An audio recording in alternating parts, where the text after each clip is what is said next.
5 मेंढक जंगल में उछल कूद करते फिर रहे होते हैं, बारिश हुई भी होती है। अचानक पाँव फिसलता है और उनमें से 3 मेंढक जो हैं वो कुएं के अंदर जाके गिर जाते हैं और 2 मेंढक किनारे पर बैठ के अंदर से झांक के कह रहे ओए होए ये तो कुएं में गिर गए, अब तो नहीं निकल सकेंगे।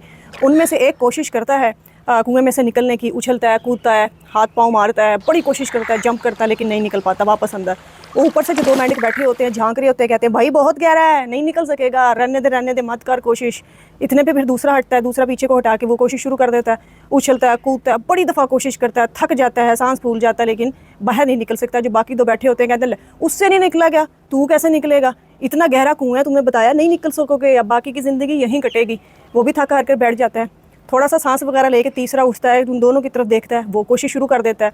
जो 2 मेंढक किनारे पे बैठे होते हैं वो कहते हैं इभी तो समझाया कि इतना गहरा है, नहीं निकल सकोगे, यहीं ज़िंदगी गुजारो, एंजॉय करो। ये अब तीसरा उठ रहा है। तीसरा भी कोशिश करता है, उछलता है, बार बार छलांगे मारता है, कुएं की साइडों की मिट्टी को पकड़ता है, झाड़ियों को पकड़ता है। ऊपर वाले बस बस बस भाई रहने दे, अरे थक जाएगा, अरे चोट लगवा लेगा, रहने दे, बस कर, तेरे बस का काम नहीं है, इधर ही रहो सुकून से, कोई बुरी जगह नहीं है, तुमसे नहीं होगा, तू नहीं निकल पाएगा।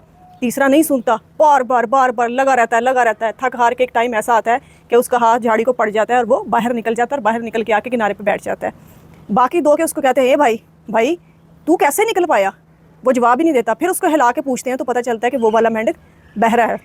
सो अगर आप अपनी ज़िंदगी में कुछ करना चाहते हैं ना तो बहरे बन जाएं। अगर कुएं से निकल कर समंदर में जाना चाहते हैं ना, वाकई अपने लिए कुछ करना चाहते हैं, वो सब जिसके आपने ख्वाब देखे हैं, तो जो कुएं के बाहर बैठे हुए मेंढक है ना, जो चाहते हैं कि आपकी ज़िंदगी उसी कुएं में गुजरे, उनकी आवाज़ें सुनना छोड़ दें और बिल्कुल बहरे हो जाएं, तब जाकर आप ज़िंदगी में कुछ कर पाएंगे।